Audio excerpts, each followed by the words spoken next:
Hello good evening friends. चलिए फटाफट आज का सेशन हम लोग शुरू करते हैं। साइंस के 30 प्रश्न लेकर के हम आपके लिए आ गए हैं।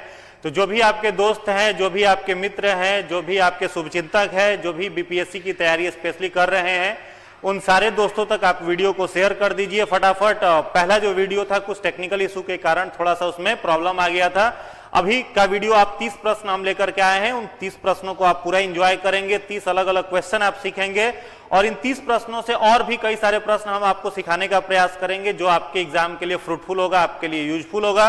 तो चलिए आज का पहला प्रश्न आपकी स्क्रीन पर लिखा हुआ है, ध्यान से पढ़ेंगे, उसके बाद आप इसका आंसर देंगे। पहला प्रश्न आपके स्क्रीन पर है, माइलिन म्यान जो होता है वो कहां से प्राप्त होता है। इंग्लिश भी साथ में पढ़ेंगे तो आपको थोड़ी सुविधा होगी। इंग्लिश कह रहा है माइलिन शीथ जो है डेराइव्ड फ्रॉम, हम लोगों के न्यूरॉन में जो एक्सॉन वाला पार्ट है उस एक्सॉन वाले हिस्से के ऊपर माइलिन का शीथ होता है, वो कहां से प्राप्त किया जाता है। फटाफट कमेंट कर करके आंसर बताइए। जितने सारे लोग जुड़ चुके हैं सभी लोगों को गुड इवनिंग। सभी लोग खूब खुश रहिए, खूब स्वस्थ रहिए, खूब मन लगा करके पढ़िए, लगातार अपने फ्यूचर को ब्राइट करने के लिए कड़ी मेहनत करते रहिए। और चलिए पहला प्रश्न आपके स्क्रीन पर है, इसका उत्तर देंगे। माइलिन म्यान जो होता है वो कहां से प्राप्त किया जाता है। तो इस प्रश्न का जो सही उत्तर है, जितने सारे लोगों ने बी आंसर टिक किया है, श्वान कोशिका, सभी लोगों का उत्तर बिल्कुल ही सही है। अब थोड़ा सा इसका कॉन्सेप्ट हम आपको समझाते हैं। देखिए, अगर आपसे एग्जाम में प्रश्न पूछा जाए और आप लोग basically 9th class 10th class में पढ़े भी होंगे, जैसे अगर आपसे पूछा जाए कि structural and functional unit of human body, तो आप आंसर करते हैं कि सेल है। अगर आपसे पूछा जाए structural and functional unit of kidney, यानी वृक्क जो है हम लोगों का, उसका संरचनात्मक और क्रियात्मक इकाई क्या है, तो आप कहते हैं नेफ्रॉन। ठीक वैसे ही अगर आपसे पूछा जाए हमारे नर्वस सिस्टम का, तंत्रिका तंत्र का स्ट्रक्चरल और फंक्शनल यूनिट क्या है, तब आप आंसर क्या करेंगे, तब आप आंसर करेंगे न्यूरॉन। और न्यूरॉन जो है उसका फिगर कुछ इस तरीके से बना हुआ आपको दिखाई देगा। इस तरीके से न्यूरॉन बना हुआ रहता है और न्यूरॉन का ये वाला हिस्सा जो ऊपर की तरह इस धागे के तंतुमय संरचना के साथ निकला हुआ है, इसे हम लोग कहते हैं डेंड्राइट्स। इसे कहते हैं डेंड्राइट्स। ये जो धागे की जैसी संरचना है इसे हम लोग कहते हैं डेंड्राइट्स, ठीक है। और ये जो स्टार शेप्ड स्ट्रक्चर है इसे कहा जाता है साइटोन, या फिर सेल बॉडी भी इसको कहते हैं। और ये जो लंबा पार्ट निकला हुआ है साइटोन का, इसे कहा जाता है एक्सॉन। और इसी एक्सॉन के ऊपर पाया जाता है माइलिन शीथ। तो ये कहां से प्राप्त किया जाता है, यही प्रश्न आप लोगों से पूछा गया था इस प्रश्न में। तो इसका जो सही उत्तर हो जाएगा वो हो जाएगा श्वान कोशिका। जितने सारे लोगों ने आंसर बी टिक किया है सभी का आंसर बिल्कुल ही सही है। चलिए आज के दूसरे प्रश्न की तरफ आगे बढ़ते हैं। आज का दूसरा प्रश्न है, पॉलीसिनेप्टिक झिल्ली जो होती है, पॉलीसिनेप्टिक मेम्ब्रेन जो है वो कहां पर पाया जाता है। पॉलीसिनेप्टिक मेम्ब्रेन जो है वे कहां पर पाया जाता है। ऑप्शन ए है एक्सॉन, ऑप्शन बी है डेंड्राइट्स, ऑप्शन सी है माइलिन शीथ, ऑप्शन डी है न्यूरॉन सेल बॉडी। फटाफट पढ़िए और आंसर दीजिए। फटाफट पढ़िए, उसके बाद उत्तर दीजिए। जितने सारे लोग जुड़ चुके हैं फटाफट अपने दोस्तों के पास, जो भी आपके ग्रुप है जिनके पास नोटिफिकेशन नहीं पहुंचा है, वीडियो का नोटिफिकेशन आप पहुंचा देंगे। 30 बेहतरीन प्रश्न आपके लिए लेकर के आए हैं जो परीक्षा के लिए आपके महत्वपूर्ण है। दूसरा क्वेश्चन जो आपसे पूछा गया है, पॉलीसिनेप्टिक झिल्ली जो होता है वो कहां पर पाया जाता है। एक्सॉन में, डेंड्राइट्स में, माइलिन आवरण में, या न्यूरॉन कोशिका निकाय में। फटाफट कमेंट कर करके आंसर दीजिए। Very good, very good. जितने सारे लोग बी आंसर कर रहे हैं डेंड्राइट्स, डी आंसर जो है वो बिल्कुल भी नहीं होगा। न्यूरॉन सेल बॉडी कैसे होगा। जितने सारे लोग इस प्रश्न का उत्तर बी कह रहे हैं डेंड्राइट्स, उन सभी लोगों का उत्तर बिल्कुल ही सही है। एक चीज और आप याद रखेंगे, मनुष्य के शरीर में 5 क्या है, हम लोगों के 5 सेंस ऑर्गन है, आंख, नाक, कान, जीभ और त्वचा। इसे हम लोग रिसेप्टर भी कहते हैं, यानी बाहर के सूचनाओं को हमारा शरीर जो ग्रहण करता है, एक्सेप्ट करता है, वो किसके माध्यम से करता है, तो सेंस ऑर्गन के माध्यम से करता है। साथ ही साथ हमारे सेंस ऑर्गन के साथ जुड़ा हुआ क्या रहता है, तो डेंड्राइट्स रहता है, जिसे थोड़ी देर पहले हमने फिगर के माध्यम से आपको समझाया था। इस तरीके का अगर कोई न्यूरॉन है तो न्यूरॉन का इस तरीके से निकला हुआ जो हिस्सा है, इसी को हम लोग क्या कहते हैं, इसी को कहा जाता है दोस्त डेंड्राइट्स, इसको कहा जाता है। और ये डेंड्राइट्स किसके साथ कनेक्ट रहता है, तो हम लोगों के बॉडी के सेंस ऑर्गन के साथ, रिसेप्टर के साथ। तो हमारे जो 5 सेंस ऑर्गन है वो बाहर के किसी भी मैसेज को जब रिसीव करेंगे तो रिसीव करके किसके पास पहुंचाते हैं, तो वो उस मैसेज को पहुंचाते हैं इसी डेंड्राइट्स के पास। फिर डेंड्राइट्स उसको पहुंचाता है साइटोन के पास। ये जो तारे जैसी संरचना है स्टार शेप्ड, इसी को साइटोन कहा जाता है या फिर सेल बॉडी भी इसे कहा जाता है। तो जितने सारे लोगों ने बी आंसर टिक किया है वो आंसर बिल्कुल ही सही है। चलिए अगला प्रश्न है आपके लिए, आज का तीसरा प्रश्न है, एंडोक्रोनोलॉजी के जनक कौन है? साइंस का एक ब्रांच है जिसका नाम है एंडोक्रोनोलॉजी।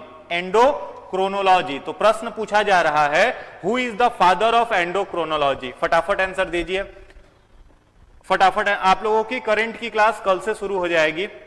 सर अभी आउट ऑफ पटना है, जिस कारण से आज सर लाइव नहीं आ पाएंगे। कल से आपकी करंट अफेयर्स की क्लास जो होगी वो शुरू हो जाएगी। चलिए, एंडोक्रोनोलॉजी के जनक कौन है? आर.एच. व्हिटेकर है, पास्चर है, थॉमस एडिसन है या इथोवेन है? फटाफट कमेंट करिए। कुछ लोग ए कह रहे हैं, लगातार आंसर आने लगा। ए डी में कंफ्यूजन है, ए और डी में बहुत सारे लोग कंफ्यूज हो रहे हैं। प्रश्न पूछा गया है एंडोक्रोनोलॉजी जो है इसके जनक कौन है? एंडोक्रोनोलॉजी के जनक कौन है? Very good. जितने सारे लोगों ने इस प्रश्न का उत्तर सी दिया है उन लोगों का जवाब बिल्कुल ही सही है। थॉमस एडिसन जो है उनको कहा जाता है father of endocrinology. Thomas Edison को हम लोग क्या कहते हैं? Father of endocrinology. और बाकी के ऑप्शन पर हम चर्चा करें। देखो यहां पर एक पहला ऑप्शन जो लोग ए आंसर कर रहे हैं उनका तो सीधी सीधी गलत हो जाएगा। कैसे गलत होगा वो समझिएगा। आर.एच. व्हिटेकर जो है इनका नाम कहां पर आता है? तो आप लोग एक चैप्टर पढ़े होंगे या फिर यूट्यूब पर उसका मेरा लेक्चर अवेलेबल है, आप देख सकते हैं। एक चैप्टर हमने पढ़ा है डाइवर्सिटी एंड टैक्सोनॉमी। तो डाइवर्सिटी, विविधता और वर्गीकरण।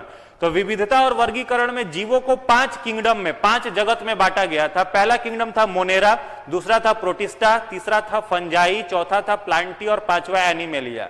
तो ये 5 किंगडम को जिसने 1969 में 1969 में अरेंज किया उस वैज्ञानिक का नाम था आर.एच. व्हिटेकर। तो अगर आपसे पूछा जाता 5 किंगडम क्लासिफिकेशन का सिद्धांत, जंतुओं के 5 जगत के वर्गीकरण का सिद्धांत किस वैज्ञानिक के द्वारा दिया जाता, तब आप आंसर करते आर.एच. व्हिटेकर, तो सही होता। तो यहां पर आपसे पूछा गया एंडोक्रोनोलॉजी जो है इसके जनक अगर आपसे पूछा जा रहा है तो आप इसका राइट आंसर क्या बोलेंगे? थॉमस एडिसन कहेंगे। चलिए अगला प्रश्न है आपके लिए, आज का चौथा क्वेश्चन। निम्नलिखित में से कौन नींद चक्र की गतिविधियों के लिए जिम्मेवार है? हम लोगों को नींद आता है और खूब अच्छे से सोते हैं। बिहार में तो सबसे बड़ा समस्या यही है, नींद खुलता नहीं है, आलस इतना आता है। तो कौन सा इसमें से हार्मोन है जो हम लोगों के नींद के लिए रिस्पॉन्सिबल है? मेलाटोनिन है, डोपामाइन है, सेरोटोनिन है या एंड्रोनलाइन है? चलिए फटाफट आंसर दीजिए, लगातार आंसर आ रहा है। बी ए कंफ्यूजन हो रहा है। जितने सारे लोग जुड़ चुके हैं आज बिल्कुल नया अच्छा प्रश्न लेकर के आए हैं, तो सारे दोस्तों तक वीडियो को पहुंचा दीजिए, अधिक से अधिक शेयर कर दीजिए। और अगर अच्छा लग रहा है वीडियो, नया इंफॉर्मेशन मिले तो दोस्त लाइक एक बार जरूर कर देना। चलो फटाफट आंसर दीजिए। गुड इवनिंग सभी लोगों को, गुड इवनिंग। जितने सारे लोग जुड़ चुके हैं प्रश्न संख्या 4 का उत्तर दीजिए। नींद के लिए रिस्पॉन्सिबल जो हार्मोन हम लोगों के शरीर में है वह कौन सा है? वह कौन सा है? बिल्कुल सही जवाब है। जितने सारे लोगों ने इस प्रश्न का उत्तर ए दिया है सभी लोगों का जवाब सही है। नींद के लिए, सोने के लिए जिम्मेवार जो हार्मोन है हम लोगों के बॉडी में वो है मेलाटोनिन। तो ए आंसर देने वाले सभी का जवाब बिल्कुल ही सही है। चलिए अगला प्रश्न है आपके लिए, प्रश्न संख्या 5।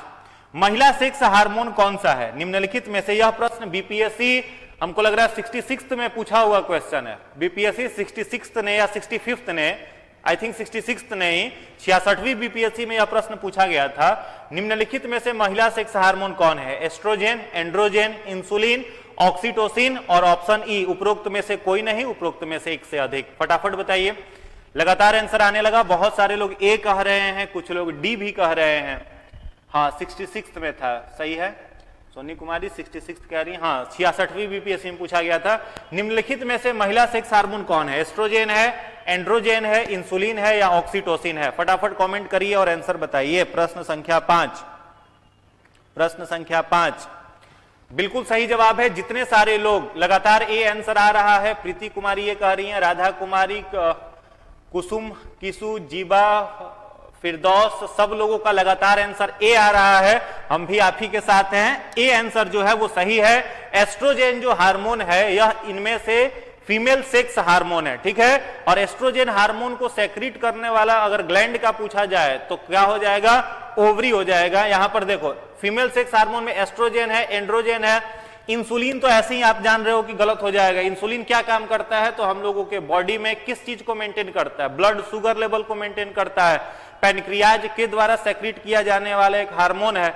और सभी लोग आप लोग जान रहे हैं कि कोई भी हार्मोन सेक्रीट करने वाली जो ग्रंथि होती है वो इंडोक्राइन होती है, और एंजाइम सेक्रीट करने वाली जो ग्रंथि होती है वह एक्सोक्राइन होती है। लेकिन पैनक्रियाज जो है वो इंडोक्राइन और एक्सोक्राइन दोनों ग्रंथियों के रूप में आता है। इस कारण से पैनक्रियाज एंजाइम के साथ साथ हार्मोन बनाता है। और पैनक्रियाज में पाई जाने वाली जो 3 कोशिकाएं हैं, अल्फा, बीटा और गामा, उसमें से अल्फा के द्वारा जो सेक्रेट किया जाने वाला हार्मोन है ग्लूकागॉन है, बीटा के द्वारा सेक्रेट किया जाने वाला हार्मोन इंसुलिन है। वहीं पर जो गामा है वो अल्फा और बीटा सेल को क्या करता है, बैलेंस करता है, नियंत्रित करने का काम करता है। तो महिला सेक्स हार्मोन जो है उसका सही उत्तर एस्ट्रोजन है। जितने सारे लोगों ने आंसर ए टिक किया है, बिल्कुल सही जवाब। चलिए अगले प्रश्न की तरफ आते हैं। आज का छठा क्वेश्चन आपके लिए है, ग्लूकोज किसका प्रकार है। 5 ऑप्शन आपकी स्क्रीन पर आपको दिख रहा होगा। इनमें से पूछा जा रहा है आपसे ग्लूकोज किसका प्रकार है, पेंटोज शुगर का, हेक्सोज शुगर का, टेट्रोज शुगर का या डायोज शुगर का। फटाफट बताइए, फटाफट कमेंट करिए, फटाफट आंसर करिए। मार्क्स नहीं बढ़ रहा है, कोई बात नहीं, प्रैक्टिस करते रहिए, सेट प्रैक्टिस करिए, नए नए प्रश्न सीखते रहिए। मार्क्स ऑटोमेटिकली आपका अपलिफ्ट करेगा, निश्चित बढ़ेगा।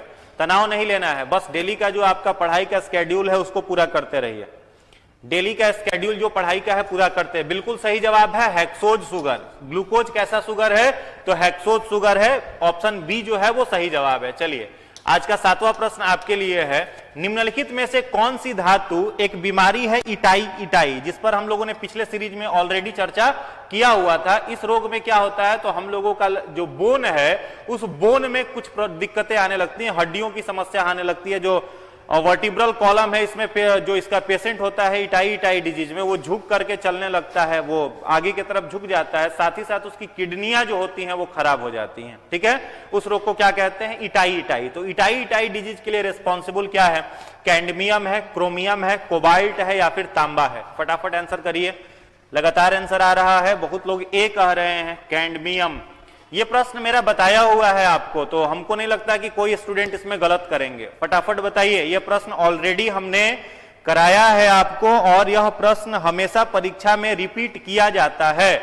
चलिए बिल्कुल सही जवाब है। जितने लोगों ने इसका आंसर ए टिक किया है कैडमियम, उन सभी का जवाब बिल्कुल ही सही है। पूरा एनर्जी से एक बार भर जाओ, पूरा उत्साह रहना चाहिए, पूरे एनर्जेटिक होकर के क्विज में पार्टिसिपेट करिए। और जो प्रश्न आपको सिखाया जा रहा है वो आप सीख लेने के बाद दोबारा वह प्रश्न अपने आप को में सही होना चाहिए, वो कभी आपका गलत नहीं होना चाहिए। चलिए अगला प्रश्न है आपके लिए, प्रश्न संख्या 8। प्रश्न संख्या 8 है, गुर्दे के लिए रक्त की आपूर्ति रक्त वाहिका है। गुर्दा जो है जिसे हम लोग कहते हैं किडनी, ठीक है, गुर्दे को क्या कहते हैं, किडनी। तो किडनी को रक्त आपूर्ति कौन करता है, यानी किडनी के पास रक्त को ले जाने वाला कौन है। ऑप्शन ए है गुर्दे की धमनी, जिसे रीनल आर्टरी कहते हैं। ऑप्शन बी है हेपेटिक धमनी, जिसे हेपेटिक आर्टरी कहते हैं। ऑप्शन सी है पल्मोनरी धमनी, पल्मोनरी आर्टरी, या ऑप्शन डी पैरोटिड आर्टरी। फटाफट बताइए, फटाफट। करंट अफेयर्स आप लोगों का कल से निश्चित शुरू हो जाएगा। चलिए फटाफट आंसर दीजिए। गुर्दे के लिए रक्त की आपूर्ति कौन करता है, हमारी किडनियों के लिए रक्त की आपूर्ति करने का कार्य कौन करता है, कौन करता है। चलिए बिल्कुल सही जवाब है, बिल्कुल सही जवाब है। जितने सारे लोगों ने आंसर ए टिक किया है रीनल आर्टरी, उन सभी का जवाब सही है। अब याद कर लो, देखो हम लोगों के बॉडी में रक्त का जो संचार होता है, तो हम लोगों के बॉडी में 3 प्रकार के ब्लड वेसल्स पाए जाते हैं। ब्लड वेसल्स माने जो रक्त को बहाते हैं, ठीक है। एक ब्लड वेसल्स होता है जिसको हम लोग कहते हैं आर्टरी। तो आपको याद रखना है, आर्टरी जो होता है यह ऑक्सीजन युक्त ब्लड को क्या करता है, कैरी करता है। यानी O2+ ब्लड को हम लोग और क्या कह सकते हैं, ऑक्सीजनेटेड ब्लड। तो ऑक्सीजनेटेड ब्लड को कैरी करने का काम किसका है, आर्टरी का। इसको हम लोग धमनी कहते हैं। उसके बाद एक दूसरा होता है वेन, जिसे हिंदी में हम लोग सिरा कहते हैं। यह अनऑक्सीकृत रक्त का वाहन करता है, यानी एक CO2+ ब्लड, डीऑक्सीजनेटेड ब्लड को यह क्या करता है, कैरी करता है। और तीसरा एक ब्लड वेसल्स है जिसे हम लोग कैपिलरीज कहते हैं और हिंदी में इसे कहा जाता है रक्त केशिकाएं। और इसका काम क्या है, या वेन को और आर्टरीज को क्या करता है, कनेक्ट करने का काम करता है, जोड़ने का काम करता है। आप ध्यान दोगे, देखो यहां पर मैंने कहा आर्टरी ऑक्सीजन वाले ब्लड को क्या करता है, कैरी करता है। लेकिन अगर प्रश्न में आर्टरी के आगे एक शब्द लगा दिया जाए पल्मोनरी, ठीक है, आर्टरी के आगे हमने एक शब्द लगा दिया पल्मोनरी आर्टरी, हिंदी में इसको कहा जाएगा फुफ्फुस धमनी। क्या कहेंगे, फुफ्फुस धमनी हिंदी में कहेंगे। तो इसका काम जो होगा वो बदल जाएगा। नॉर्मल आर्टरी जो है वो ऑक्सीजन युक्त ब्लड का परिवहन कर रहा है, जबकि पल्मोनरी आर्टरी जो है यह कार्बन डाइऑक्साइड प्लस ब्लड को क्या काम करता है, एक जगह से दूसरी जगह पर स्थानांतरित करता है, पहुंचाता है। और यहीं पर जो अगर हम पल्मोनरी वेन का चर्चा कर दें, पल्मोनरी वेन, तो नॉर्मल वेन जो होता है वह क्या कैरी करता है, कार्बन डाइऑक्साइड वाले ब्लड को, लेकिन पल्मोनरी वेन जो है यह ऑक्सीजन युक्त रक्त का क्या करता है, परिवहन करने का काम करता है। सभी लोगों को गुड इवनिंग। फटाफट जितना इंफॉर्मेशन दिया गया अगर आपके लिए नया होगा तो उसको आप कॉपी में नोट करते जाएंगे, आगे में आपका काम आएगा। चलो, तो इसका क्या हो जाएगा, किडनी को रक्त की आपूर्ति करने के लिए कौन सी आर्टरी हो गई, रीनल आर्टरी। चलो अगला प्रश्न है, प्रश्न संख्या 9। ब्लड प्रेशर के द्वारा हार्ट की दीवारों पर खून से लगाया जाने वाला दबाव क्या कहलाता है। The pressure exerted by the blood on the wall of the blood pressure is called heart, nerves, arteries या सेल। फटाफट पढ़िए और आंसर दीजिए। आज बहुत गलत हो रहा है मेरा, कोई दिक्कत नहीं है, गलत होने से कोई दिक्कत नहीं, गलत होने का क्या तनाव लेना है, नया क्वेश्चन तो सीख रहे हैं इसलिए परेशान नहीं होना है। चलिए, ब्लड प्रेशर के द्वारा हार्ट की दीवारों पर खून से लगाया जाने वाला दबाव क्या कहलाता है, हृदय पर लगता है या नसों से लगता है, धमनियों द्वारा या फिर कोशिकाओं द्वारा।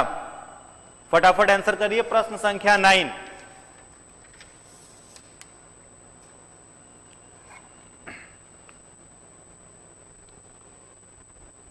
का वेरी गुड, आर्टरी।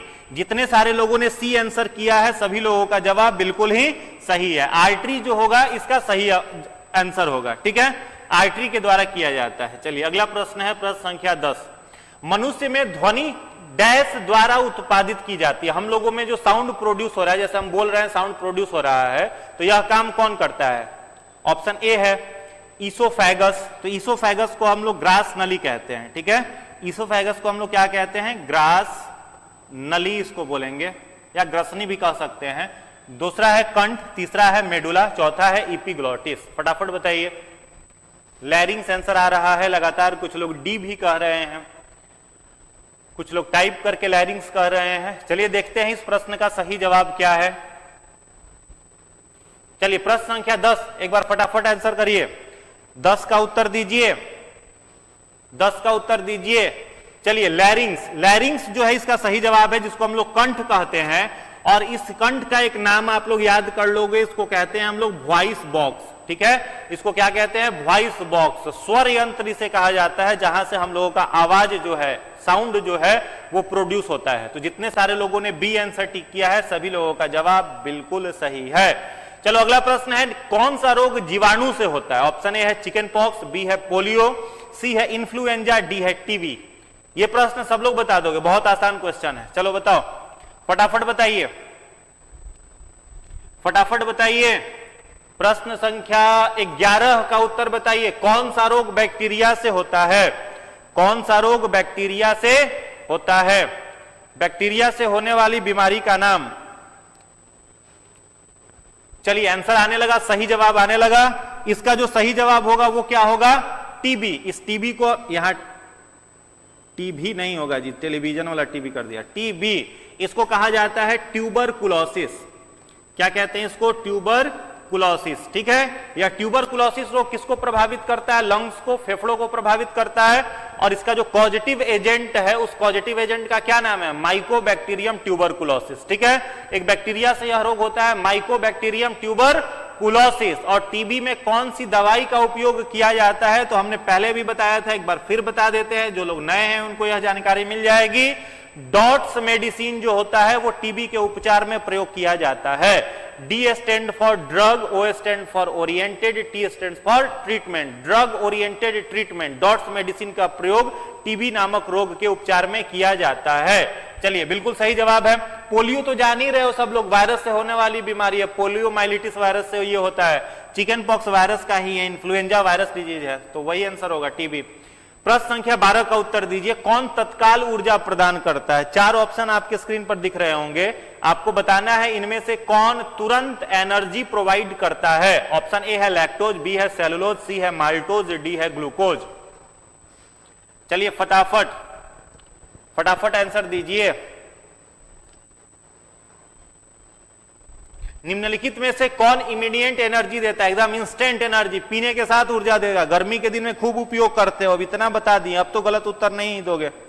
चलिए बताइए बताइए सही आंसर क्या होगा, बताइए सही जवाब क्या होगा। डी बिल्कुल सही जवाब है। ग्लूकोज जो होता है यह क्या काम करता है? हम लोगों के बॉडी में तुरंत ऊर्जा देता है। ठीक है, 2-3 चीजें और, यहां पर सेलुलोज जो वर्ड लिखा हुआ है ये क्या है? तो सेलुलोज आपको याद करना है, यह क्या होता है? प्लांट का सेल वॉल। सेलुलोज क्या होता है? प्लांट का सेल वॉल। एक और चीज याद करो, जब मान लो किसी व्यक्ति का किडनी खराब हो जाए, तो किडनी खराब हो गया तो उसके ब्लड में यूरिया की मात्रा बढ़ रही है, अब यूरिया की मात्रा बढ़ रही है तो कुछ समय के बाद वो जीवित नहीं बचेगा, बेचारा मर जाएगा। तो वहां पर उसको क्या किया जाता है? एक मशीन पर रखा जाता है जिसको हम लोग डायलिसिस मशीन कहते हैं, और डायलिसिस मशीन को आर्टिफिशियल किडनी भी कहा जाता है, कृत्रिम वृक्क। तो डायलिसिस मशीन में जब हमारा ब्लड छनने के लिए जाता है, यानी ब्लड से यूरिया फिल्टर होने के लिए जाता है, तो ध्यान रखोगे डायलिसिस मशीन का जो फिल्टर कॉइल है वो भी किस चीज का बना रहता है? तो सेलुलोज का ही। याद रखना है, डायलिसिस मशीन का फिल्टर कॉइल जो होता है, फिल्टर कॉइल जो होता है, डायलिसिस मशीन का जो छनना होता है वह किस चीज का बना हुआ रहता है? सेलुलोज का बना हुआ रहता है। तो 2 जानकारी यहां से आपको मिला, लैक्टोज और माल्टोज, इसके बारे में तो सभी लोग जान ही रहे हैं, शुगर का तो कंपाउंड हो जाएगा ये। प्रश्न संख्या 13 है, कौन सा खनिज हृदय गति को नियंत्रित करने के लिए आवश्यक है? निम्नलिखित में से 4 मिनरल्स के नाम लिखे गए हैं, ये कौन हार्ट बीट को कंट्रोल करता है? ऑप्शन ए है सोडियम, बी है सल्फर, डी है ब्रोमीन, सी है ब्रोमीन, डी है आयोडीन। फटाफट बताइए, फटाफट उत्तर दीजिए। प्रश्न संख्या 13 है आपके स्क्रीन पर, हार्ट बीट को कंट्रोल करने के लिए निम्नलिखित में से कौन सा मिनरल्स उपयोगी है? हार्ट बीट को कंट्रोल करने के लिए निम्नलिखित में से कौन सा मिनरल्स उपयोगी है? बिल्कुल सही जवाब आने लगा, ए आंसर आ रहा है। चलो सोडियम जो है, सोडियम जितने सारे लोगों ने कहा है सभी का जवाब सही है। हार्ट बीट जो है हम लोगों का, जो हृदय की दर है 1 मिनट में कितनी बार, तो आइडियल कितना माना जाता है? 72 टाइम्स इन अ मिनट। ठीक है, 72 बार 1 मिनट में। जो हम लोगों का सिस्टोलिक और डायस्टोलिक प्रेशर है उससे तो ब्लड प्रेशर बन जाता है, तो वो डिफरेंट है। ठीक है, वो 120/80 वो ब्लड प्रेशर हो जाता है। हार्ट बीट और पल्स रेट जो आइडियल है वो कितना है? 72 टाइम्स इन अ मिनट। तो जितने सारे लोगों ने सोडियम आंसर टिक किया है सभी का जवाब सही है, सोडियम जो है वो इंपॉर्टेंट है। प्रश्न संख्या 14 है, इसका उत्तर दीजिए। प्रश्न संख्या 14 का उत्तर दीजिए। बर्ड फ्लू एक बीमारी का नाम है, सब लोग जान रहे हो, बर्ड फ्लू। बर्ड फ्लू बीमारी जो है ये किस वायरस से होता है? H1N1, NH15, N1H5, option D है H5N1। फटाफट बताइए, बर्ड फ्लू जो बीमारी है, बर्ड फ्लू जो डिजीज है वो किससे होता है? बर्ड फ्लू रोग जो है वो किस वायरस के स्ट्रेन से होता है? तो वायरस तो हो गया आपका इन्फ्लुएंजा वायरस, ठीक है, और उस इन्फ्लुएंजा वायरस का स्ट्रेन आपको यहां पर बताना है, स्ट्रेन का नाम बताना है, स्ट्रेन का नाम। चलिए, जितने सारे लोगों ने डी आंसर टिक किया है, D D D, very good. जितने सारे लोगों ने डी आंसर इसका बता रहे हैं सभी का जवाब बिल्कुल सही है। H5N1 इन्फ्लुएंजा वायरस का एक स्ट्रेन है, प्रजाति। स्ट्रेन समझ रहे हो, जैसे कोरोना वायरस था तो उसका क्या था? अलग अलग स्ट्रेन आप सुन रहे थे, कभी अल्फा वेरिएंट, कभी डेल्टा, कभी डेल्टा प्लस वेरिएंट, इतना सारा स्ट्रेन आप सुन रहे थे। उसी प्रकार का एक स्ट्रेन है इन्फ्लुएंजा वायरस का H5N1। इससे कौन सा रोग होता है? Bird flu. और यहां पर अगर हम H1N1 लिख दे तो शायद आप कंफ्यूज नहीं होंगे, इन्फ्लुएंजा वायरस का एक दूसरा स्ट्रेन है H1N1। अगर ये लिखा हुआ रहे तो आप क्या कहेंगे? तो H1N1 से कौन सा रोग हो जाएगा? Swine flu. याद रखना है, अगर H1N1 हम आपसे कह देते तो वहां पर आप क्या कहते? Swine flu. बिल्कुल सही जवाब है स्वाइन फ्लू, जिसको पिग इन्फ्लुएंजा भी कहते हैं। संक्रमित सुअरों के कांटेक्ट में अगर आ गए तो वहां से यह बीमारी जो होती है वो संक्रमित करती है। तो स्वाइन फ्लू का पॉजिटिव एजेंट स्ट्रेन H1N1, वहीं पर बर्ड फ्लू जो है उसका H5N1। चलिए अगला प्रश्न है आपके लिए, प्रश्न संख्या 15। नींद की बीमारी किसके कारण होती है? ऑप्शन ए है एस्चेरिचिया, ऑप्शन बी है नीसेरिया, ऑप्शन सी है एंटामोबा, ऑप्शन डी है ट्राइपेनोजोमा। कई बार रिपीट क्वेश्चन ये किए हैं, गलत मत करना, बहुत बार रिपीटेड क्वेश्चन है और बहुत इंपॉर्टेंट है, इसीलिए बार बार आपके स्क्रीन पर आता है। चलिए फटाफट बताइए, फटाफट बताइए प्रश्न संख्या 15 का जवाब। डी, कुछ लोग लगातार ज्यादा लोगों का डी आंसर आ रहा है, डी ट्राइपेनोजोमा।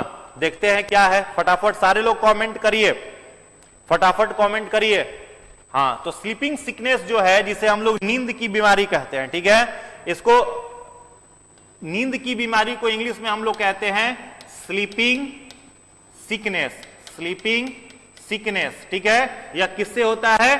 ट्राइपेनोजोमा। बिल्कुल सही जवाब है डी। और कौन सी मक्खी का नाम अगर पूछ दे तो याद रखोगे, सीसी फ्लाई, बताए थे आप लोगों को, ठीक है, तो सीसी फ्लाई से होगा। चलिए अगला प्रश्न है आपके लिए 16 नंबर क्वेश्चन।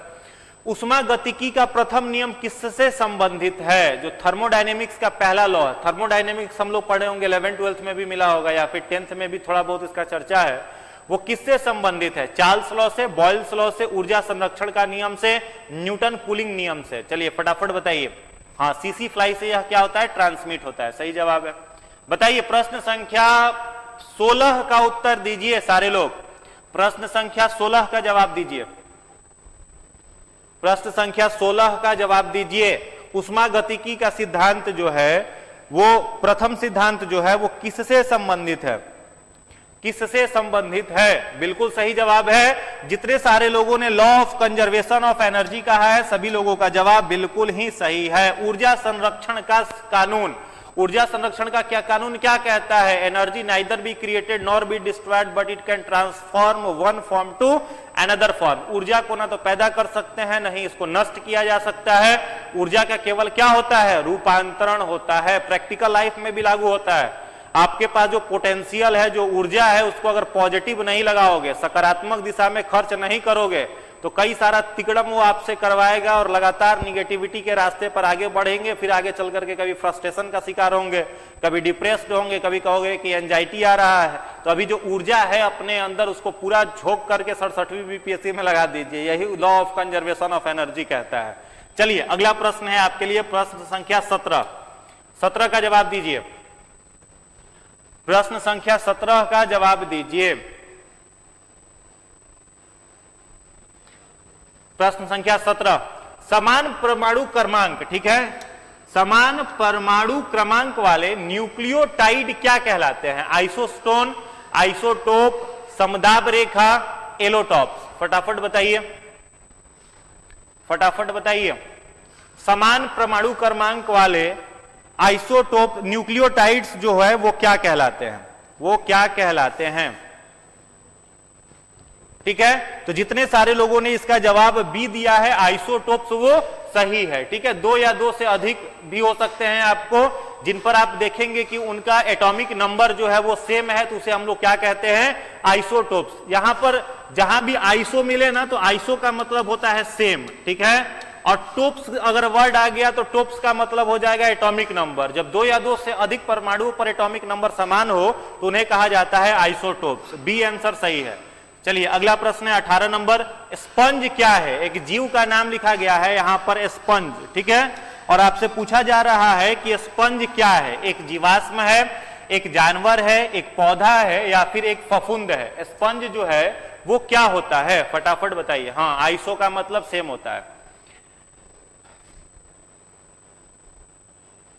चलिए फटाफट बताइए इसमें क्या होगा? स्पंज क्या है? एक जीवाश्म है, एक जानवर है, एक पौधा है, या फिर एक फफूंद है? स्पंज क्या है? बिल्कुल सही जवाब है। स्पंज क्या है? डी आंसर आप कैसे कह रहे हैं? स्पंज जो है वो क्या है? एक प्रकार का जानवर है। हमने आपको बताया था स्पंज को किसमें हम लोग रखते हैं? पॉरीफेरा में। एनिमल किंगडम का पहला फाइलम क्या बताया था? पॉरीफेरा। और पॉरीफेरा जो होता है उसका पूरा बॉडी पोरस होता है, ठीक है। एनिमल किंगडम को जो 10 फाइलम में हमने बांटा है, उसमें पहला फाइलम कौन सा है? पॉरीफेरा, फिर निडेरिया, फिर सिलोन्ट्रेटा, फिर प्लेटीहेलामेंथिस, इस तरीके से करते हुए 10 फाइलम है।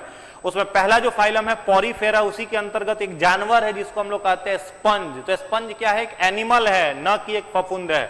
जितने सारे लोगों ने ए आंसर टिक किया है सभी लोगों का जवाब बिल्कुल ही सही है। दूसरा चीज याद करोगे, स्पंज के शरीर में दो प्रकार के होल्स होते हैं, छिद्र रहते हैं। एक को हम लोग कहते हैं ऑस्टिया और एक को कहते हैं हम लोग ऑस्कुलम। तो ऑस्टिया और ऑस्कुलम नामक दो छिद्र रहते हैं जिससे वाटर का यह क्या काम करता है, ट्रांसपोर्ट करने का, वाटर से रिलेटेड जो भी इसका फंक्शन है वो करता है। तो स्पंज क्या है, एक एनिमल है। चलिए प्रश्न संख्या 19 का जवाब दीजिए। सबसे पहले केंद्रक को पहचानने और नाम देने वाले वैज्ञानिक थे। केंद्रक यहां पर जो लिखा हुआ है ये बायोलॉजी का केंद्रक है, केमिस्ट्री का नहीं है, ठीक है, बायोलॉजी का केंद्रक है।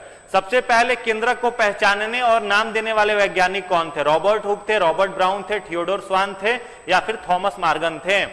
फटाफट बताइए, फटाफट बताइए। सबसे पहले केंद्रक को पहचानने वाले वैज्ञानिक का नाम, प्रश्न संख्या 19। बिल्कुल सही जवाब है। देखो केंद्रक को हम लोग क्या कहते हैं, इस जो केंद्रक लिखा हुआ है इस केंद्रक को बोला जाता है master of the cell. Master of the cell कोशिका का जो डिसीजन मेकर पॉइंट है, जहां से कोई भी कोशिका डिसीजन लेता है। और यह केंद्रक का मेनली 3 भाग होता है, ठीक है। केंद्रक का जो बाहरी भाग है उसको हम लोग कहते हैं न्यूक्लियर मेम्ब्रेन, और उसके अंदर आइए तो एक जेली लाइक विस्कस फ्लूइड है जिसे हम लोग क्या कहते हैं, उसको कहते हैं न्यूक्लियोप्लाज्म। और न्यूक्लियोप्लाज्म के अंदर है न्यूक्लियोलस जिसे हम लोग केंद्रिका कहते हैं, और उसके अंदर पाया जाता है डीएनए और आरएनए पाया जाता है, ठीक है। और इसी न्यूक्लियस को पहचानने और उसका खोज करने वाले जो वैज्ञानिक थे उनका नाम था रॉबर्ट ब्राउन। क्या नाम था उनका? रॉबर्ट ब्राउन ने इसका खोज किया था। तो जितने सारे लोगों ने रॉबर्ट ब्राउन कहा है सभी का जवाब सही है। रॉबर्ट हुक जो है इन्हें फादर ऑफ साइटोलॉजी बोला जाता है। रॉबर्ट हुक को हम लोग क्या कहते हैं? फादर ऑफ साइटोलॉजी, कोशिका विज्ञान के जनक कहा जाता है। वहीं पर थियोडोर जो स्वान है, 2 वैज्ञानिकों ने मिलकर के कोशिका सिद्धांत दिया था, सेल थ्योरी जो दिया था। कितने वैज्ञानिकों ने दिया? 2 वैज्ञानिकों ने। एक का नाम था स्लाइडेन और दूसरे का क्या नाम था? स्वान। स्लाइडेन और स्वान। तो स्लाइडेन और स्वान ने मिलकर, स्लाइडेन कब आए थे? 1838 में, और स्वान कब आए थे? 1839 में। और दोनों ने मिलकर के कोशिका सिद्धांत दिया था, सेल थ्योरी दिया था। और उस सेल थ्योरी में 3 इंपॉर्टेंट बातें इन दोनों ने बताई थी, ठीक है। कौन कौन सी इंपॉर्टेंट बातें थी? पहला बात था जो स्लाइडेन और स्वान ने बनाया था, every cell is originated from pre existing cell. ध्यान देना, every cell is originated from pre existing cell. पूरा ध्यान से सुनो, प्रत्येक कोशिका जो है वो पुरानी कोशिका से ही निकलती है, पहला बात कहा। दूसरा बात, जो कोशिका की आप परिभाषा पढ़ते हैं, cell is the structural and functional unit of life, ये भी किसने बताया था? स्लाइडन और स्वान ने ही बताया था। और तीसरा सबसे महत्वपूर्ण पॉइंट है वो ये है कि जो भी नई कोशिका या मल्टी सेलुलर सेल बनता है वो सब यूनिसेलुलर सेल से ही डेवलप होकर के बनता है। ये 3 बात किसने बताया था? थियोडोर स्वान और स्लाइडन ने, मैथ्यू स्लाइडेन और थियोडोर स्वान ने बताया था, ठीक है। तो इस प्रश्न का जो उत्तर है वो क्या है आपका? रॉबर्ट ब्राउन, बी आंसर सही है। चलो अगला प्रश्न है प्रश्न संख्या 20। कोशिका भित्ति की कठोरता किसके कारण होती है? काइटिन के कारण, लिग्निन के कारण, सुब्रेन के कारण या कॉम्ब के कारण? चलिए फटाफट बताइए, फटाफट उत्तर दीजिए।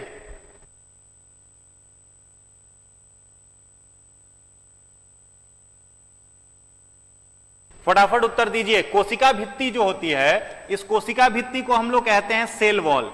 कोशिका भित्ति को हम लोग क्या कहते हैं?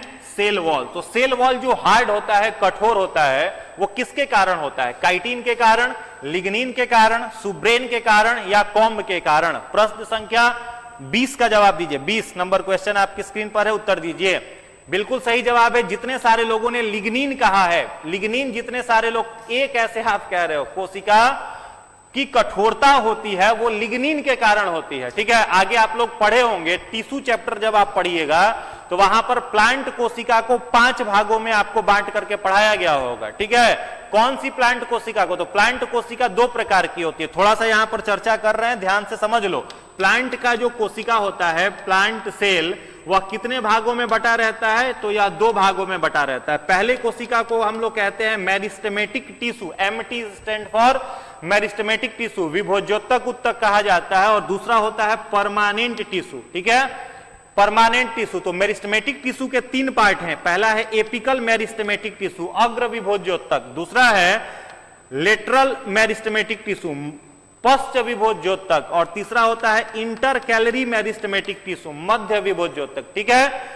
उसके बाद जो परमानेंट टिश्यू है यह कैसे बनता है, तो मेरिस्टेमेटिक टिश्यू ही आगे चल करके परमानेंट टिश्यू बना देता है। और परमानेंट टिश्यू दो प्रकार के होते हैं, एक होते हैं आपके सिंपल परमानेंट टिश्यू और दूसरा होता है कॉम्प्लेक्स परमानेंट टिश्यू। ठीक है, सिंपल परमानेंट टिश्यू फिर तीन प्रकार के, पहला होता है पैरेन्काइमा, दूसरा कोलेनकाइमा और तीसरा होता है स्क्लेरेन्काइमा। ठीक है, तो पैरेन्काइमा जो है ये क्या काम करता है, तो फोटोसिंथेसिस में पौधों की मदद करता है और पत्तियों में पाया जाता है। कोलेनकाइमा जो है ये क्या काम करता है, तो पौधों को लचीलापन प्रदान करता है, पौधों को क्या देता है, लचीलापन प्रदान करता है। और इस कोलेनकाइमा में लचीलापन के लिए रिस्पॉन्सिबल कौन सा प्रोटीन होता है, पेक्टिन। याद रखोगे, पौधों में जो लचीलापन होता है किस प्रोटीन के कारण, पेक्टिन के कारण। और पेक्टिन कहां पर है, कोलेनकाइमा में है। वहीं जो स्क्लेरेन्काइमा है इसके अंदर लिग्निन नामक प्रोटीन पाया जाता है, लिग्निन, जिस कारण से स्क्लेरेन्काइमा डेड होता है। तो पौधों में लचीलेपन के लिए कोलेनकाइमा, और जैसे नारियल का छिलका होता है बाहर का, जो पूरा हस्क ऑफ कोकोनट जिसे कहते हैं, या कोई भी नट्स हम लोग खाते हैं, ड्राई फ्रूट्स खाते हैं, तो उसके ऊपर का जो कवर होता है वो सब स्क्लेरेन्काइमा है। और वो किसके से बना हुआ है, तो लिग्निन से बना हुआ है। ठीक है, तो जितने सारे लोगों ने लिग्निन जवाब दिया है सभी का उत्तर बिल्कुल ही सही है। चलिए अगले प्रश्न की तरफ आते हैं। आज का 21 नंबर क्वेश्चन है, कोशिका भित्ति के स्रावी उत्पाद पेक्टिन, जिसकी अभी हमने थोड़ी देर पहले चर्चा की थी, वही प्रश्न है। कोशिका भित्ति जो होता है उसका स्रावी उत्पाद पेक्टिन का रासायनिक नाम बताइए कि क्या रासायनिक रूप से वह होता है, प्रोटीन होता है, कार्बोहाइड्रेट होता है, लिपिड होता है या न्यूक्लिक एसिड होता है। चलिए जवाब दीजिए, बताइए। घटना चक्र से सर हम क्वेश्चन पढ़े हैं फिर भी गलत हो जा रहा है, कोई बात नहीं निकिता जी, पढ़िए और पढ़िए, कोई दिक्कत नहीं है। क्वेश्चन गलत होने से हम बार बार कह रहे, तनाव नहीं लेना है, बस इंफॉर्मेशन जो नया आप सीख रहे हैं उसको सीखिए। नया इंफॉर्मेशन जो आपको दिया जा रहा है उसको पूरा का पूरा सीखिए, आगे वही काम आएगा। चलो फटाफट बताओ, प्रश्न संख्या 21 का जवाब दीजिए। 21 बिल्कुल सही जवाब है। 21 का जितने लोगों ने बी आंसर टिक किया है, कार्बोहाइड्रेट, वो सभी का जवाब सही है। कार्बोहाइड्रेट जो होता है इसी से क्या बना रहता है, तो इसी से बना रहता है पेक्टिन। और पेक्टिन कहां पर, अभी बताएं, पेक्टिन क्या काम करेगा, बोलो क्या काम करेगा, तो पौधों को लचीला बनाएगा। क्या करेगा, पौधों को लचीला, हवा चलने पर जो ट्री झुकता है फिर सीधा खड़ा हो जाता है, वो पेक्टिन के कारण होता है। और यह पेक्टिन कहां पर पाया जाएगा, तो याद रखोगे कोलेनकाइमा में। कहां पर, कोलेनकाइमा में। और यह किस चीज का बना रहता है, कार्बोहाइड्रेट का। तो सभी ये जवाब बी जिसने दिया है सभी का जवाब सही है। चलिए अगला प्रश्न है, प्रश्न संख्या 22। ड्रोसोफिला, ठीक है, एक बड़ी वाली जो मक्खी होती है, भौरा जिसको हम लोग कहते हैं, आप लोग देखे होंगे, बड़ा वाला मक्खी, उसको ड्रोसोफिला बोला जाता है। तो ड्रोसोफिला में गुणसूत्रों की संख्या, numbers of chromosome in Drosophila, 4, 10, 12 और 14। चलिए बताइए सर। अब 1 मंथ बचा हुआ है, बहुत डर लग रहा है एग्जाम से। पढ़ाई करो खूब जम करके, 1 महीना तो बहुत है जी पीटी निकालने के लिए, 1 महीना बहुत है, सफिशिएंट है पीटी निकालने के लिए। मेंस के लिए हम गारंटी नहीं देते हैं, 1 महीना पीटी के लिए बहुत है। पढ़ दो 10-10 घंटा, 12-12 घंटा सेल्फ स्टडी, पीटी में एकदम टॉपर रहोगे, पीटी के रैंक होल्डर रहोगे। चलिए फटाफट बताइए, ड्रोसोफिला में नंबर्स ऑफ क्रोमोसोम कितने होते हैं, प्रश्न संख्या 22 का उत्तर दीजिए। 22 का जो सही जवाब है, बिल्कुल ए जितने लोगों ने कहा है उनका जवाब सही है, 8। ड्रोसोफिला में नंबर्स ऑफ क्रोमोसोम कितने होते हैं, 8। यानी पेयर अगर पूछ देता, मान लो यहां पर क्वेश्चन को थोड़ा सा घुमा देता, क्रोमोसोम ध्यान दोगे हमेशा पेयर में रहता है, जोड़ा में रहता है, ठीक है, अकेले नहीं रहता। जैसे मनुष्य में तो 23 जोड़ा कहते हैं ना, 23 जोड़ा क्रोमोसोम है, तो यहां पर जोड़ा में नहीं पूछा गया, नंबर में पूछा गया, तो क्या होगा 8। अगर जोड़ा पूछ देता तो क्या बताते, 4। चलो अगला प्रश्न है 23 नंबर। मियोसिस शब्द द्वारा गढ़ा गया है। मियोसिस जो वर्ड है, मियोसिस आप लोग पढ़े होंगे, सेल डिवीजन, कोशिका विभाजन में पढ़े होंगे, मियोसिस और माइटोसिस, वो किसके द्वारा दिया गया है, फ्लेमिंग के द्वारा, ब्लैकमैन के द्वारा, लीबेक के द्वारा या फार्मर और मुरे के द्वारा। चलिए बताइए, फटाफट आंसर करिए, फटाफट उत्तर करिए। मियोसिस शब्द किसके द्वारा दिया गया, फ्लेमिंग के द्वारा, ब्लैकमैन के द्वारा, लीबेक के द्वारा या फार्मर एंड मुरे के द्वारा। कह रहे हैं पुतिन के द्वारा, पुतिन कहां से देंगे जी। चलो फटाफट बताओ, मियोसिस शब्द किसके द्वारा दिया गया था, मियोसिस जो शब्द है वो किसके द्वारा दिया गया था, मियोसिस शब्द किसके द्वारा दिया गया था? फार्मर एंड मूरे, बिल्कुल सही जवाब है, फार्मर एंड मूरे। डी जो है इस प्रश्न का सही जवाब है, डी। फार्मर और मूरे के द्वारा क्या दिया गया था? मियोसिस शब्द दिया गया था। चलिए अगला प्रश्न है, प्रश्न संख्या 24। दरार, जिसको हम लोग क्या कहते हैं? क्लीवेज, ठीक है। इंग्लिश हिंदी दोनों मिला करके पढ़ेंगे तो सही जवाब दे पाएंगे। दरार में किस प्रकार का विभाजन होता है? एमाइटोटिक, माइटोटिक, यहां पर होगा एमाइटोटिक, ठीक है। थोड़ा सा करेक्शन कर लोगे, यहां होगा एमाइटोटिक, ऑप्शन ए है एमाइटोटिक, ऑप्शन बी है माइटोटिक, ऑप्शन सी है आपका मियोटिक, ऑप्शन डी है बी एंड सी। फटाफट बताइए, फटाफट आंसर दीजिए। डी आंसर आने लगा, डी डी डी, लगातार बहुत सारे लोग डी। फिर वही वाली जो कहानी हमने सुनाया था, भेड़ वाला हाल नहीं होना चाहिए। जो आगे वाला भेड़ चल रहा है, हो सकता है गर्दन वो भी झुका करके चल रहा हो, तो उसको अगर फॉलो कर रहे हैं तो धड़ाधड़ सबका गलत होगा। और शायद आज बहुत लोगों के साथ वही हो रहा है। जितने सारे बच्चे कह रहे हैं कि आपका आंसर लगातार गलत हो रहा है, कहीं आप भी वही नहीं कर रहे हैं, दूसरे को देख करके फॉलो कर रहे हैं। तो अगर वैसे फॉलो कर रहे होंगे तो जवाब बिल्कुल गलत आएगा। चलिए, दरार जो क्लीवेज है इसके बारे में बताने वाले, जो इसमें क्या होता है, किसका विभाजन होता है, वो बताना है। तो इसका जो हो जाएगा क्या? बी आंसर सही जवाब है, माइटोटिक डिवीजन, ठीक है। माइटोटिक, माइटोटिक सेल डिवीजन जो होता है वो किसमें होता है? क्लीवेज में देखा जाता है। चलिए अगला प्रश्न है 25।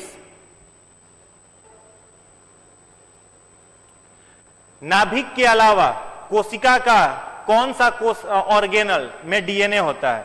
मैंने प्रश्न आपसे पूछ रहा है, यहां पर नाभिक न हो करके अगर केंद्रक लिखा जाए तो ज्यादा अच्छा लगेगा।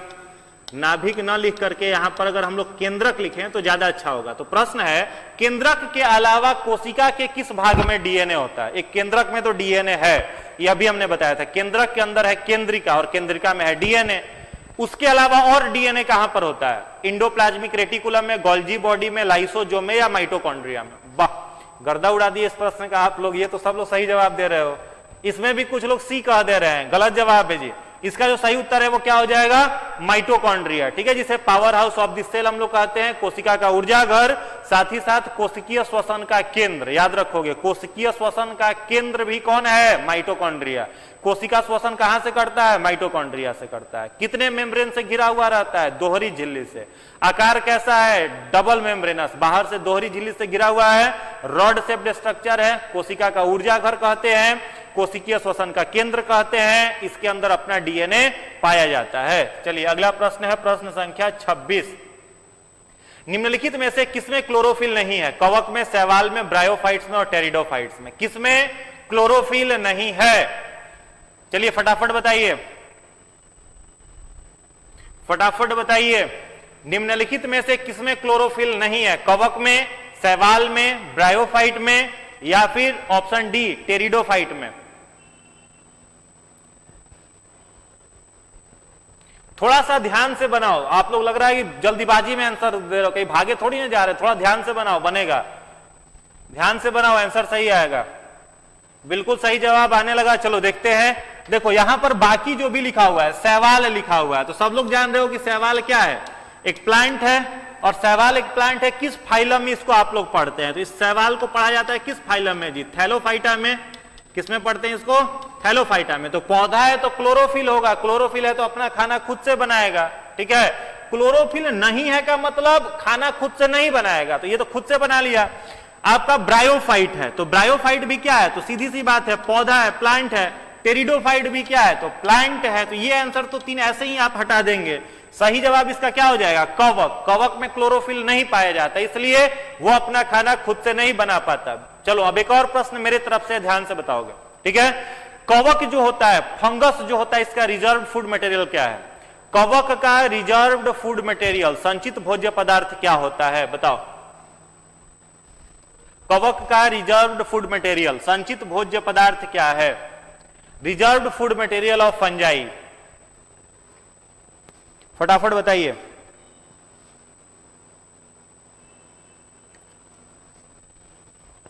क्या होगा? चलो ध्यान दोगे। 2 प्रकार का रिजर्व फूड मटेरियल है। अगर आपसे पूछे कि जो जंतु होते हैं और जंतु के साथ साथ जो फंगस होते हैं, फंजाई, कवक, इन दोनों का संचित भोज्य पदार्थ, माने खाना बना लिया एक्स्ट्रा बच गया, ठीक है, उसको किस रूप में ही रखता है? तो याद रखोगे ग्लाइकोजेन। किस रूप में रखेगा? ग्लाइकोजेन।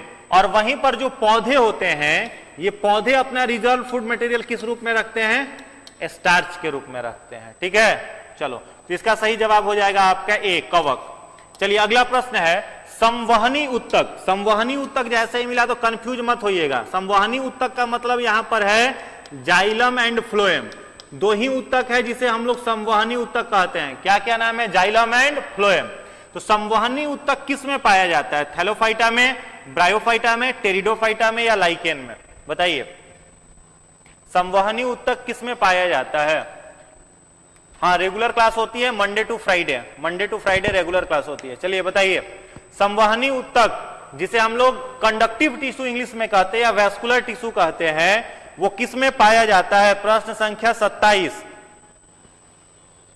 चलो ध्यान दोगे, इसका जो सही जवाब होगा वो क्या होगा? टेरिडोफाइट। देखो ध्यान दोगे, प्लांट का अगर आप ग्रुप में बांटिएगा तो प्लांट किंगडम को दो ग्रुप में बांटा गया है। एक बार थोड़ा सा समझा देते हैं, ध्यान दोगे। प्लांट कितने भाग में? दो भागों में। एक है आपका क्रिप्टोगैमस, एक है आपका क्रिप्टोगैमस, ठीक है, और दूसरा है आपका फेनेरोगैमस। फेनेरोगैमस, क्रिप्टोगैमस एंड फेनेरोगैमस। क्रिप्टोगैमस में क्या क्या आता है? तो तीन, थैलोफाइटा, ठीक है, दूसरा आता है ब्रायोफाइटा और तीसरा आता है आपका टेरिडोफाइटा, ठीक है। तो थैलोफाइटा और ब्रायोफाइटा में जाइलम और फ्लोएम नहीं है, ध्यान दोगे। थैलोफाइटा, ब्रायोफाइटा में जाइलम फ्लोएम नहीं है।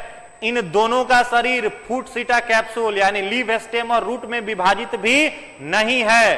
प्लांट का शरीर तीन भाग में नॉर्मली बटा रहता है, जड़, तना और पत्तियां। वे कहां से प्रॉपर शुरू हो जाती हैं? तो वो शुरू होती हैं टेरिडोफाइटा से, ठीक है, याद रहेगा। कहां से शुरू होती है? टेरिडोफाइटा से। और इसी टेरिडोफाइटा से जाइलम और फ्लोएम भी पौधों में विकसित हो जाते हैं। तो इसका जो जवाब होगा वो क्या हो जाएगा? आपका सी, टेरिडोफाइटा। चलिए अगला प्रश्न है आपके लिए, प्रश्न संख्या 28। निम्नलिखित में से किसमें अधिकतम द्रव्यमान है? इलेक्ट्रॉन, प्रोटॉन, न्यूट्रॉन, हाइड्रोजन का न्यूक्लियस? फटाफट बताइए,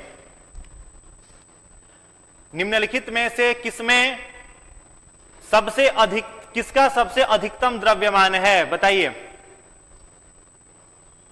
किसका द्रव्यमान सबसे अधिक है? इलेक्ट्रॉन का है, प्रोटॉन का है, न्यूट्रॉन का है, या फिर कुछ और? ऑप्शन ई भी हो सकता है।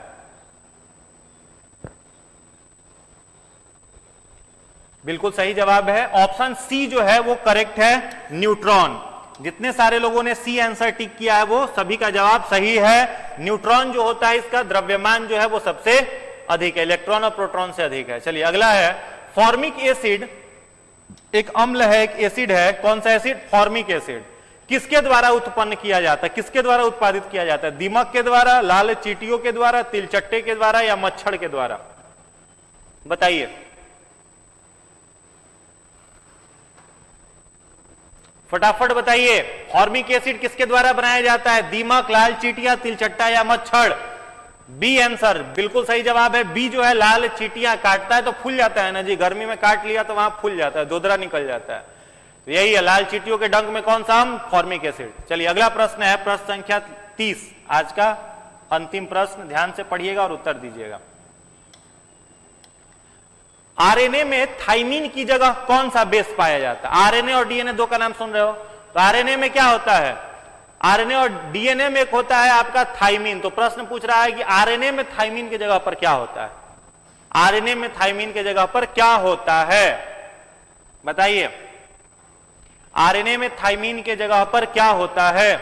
एडेनिन, गुआनिन, यूरासिल या फिर साइटोकाइनिन? बताइए। डी आंसर क्यों कह रहे हैं आप लोग? डी आंसर गलत है जी, ए कैसे कह रहे हो? डी गलत है। चलो बिल्कुल सही जवाब आने लगा। जितने सारे लोगों ने इस प्रश्न का उत्तर यूरासिल कहा है सही जवाब है। यह प्रश्न महत्वपूर्ण है, ध्यान से समझ लो। डीएनए में क्या है? थाइमिन, और थाइमिन के जगह पर आरएनए में क्या आ जाता है? यूरासिल। चार होता है, एडेनिन, गुआनिन, साइटोसिन, थाइमिन और यूरासिल। ये 5 नाइट्रोजनस बेस है।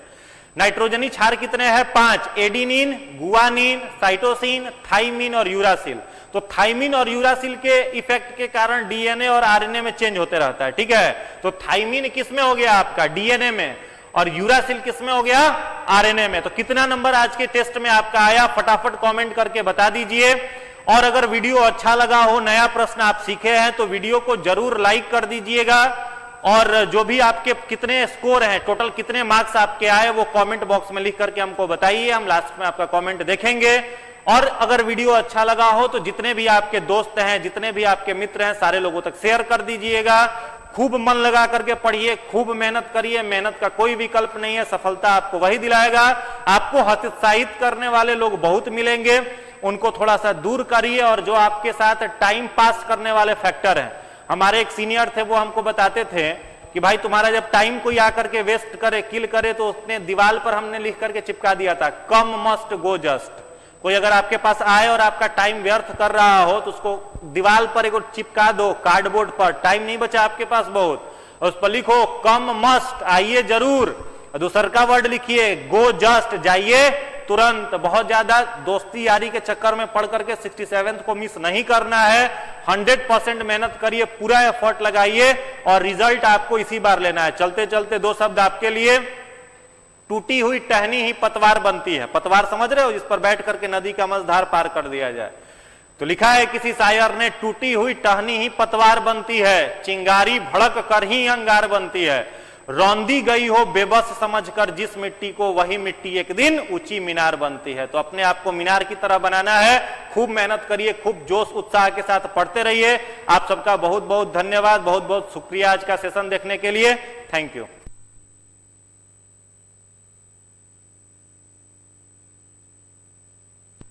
एक इंपॉर्टेंट नोटिस है, ध्यान दोगे।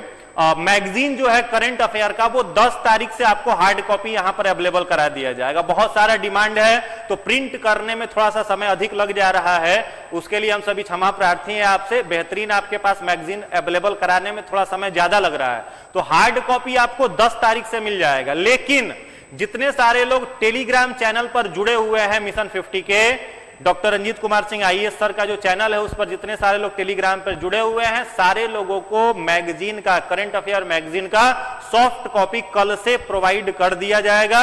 और हार्ड कॉपी अगर आपको लेना है तो आप यहां से, हमारे ऑफिस से, मिशन 50 के ब्रांच से कलेक्ट कर सकते हैं। कितने तारीख से?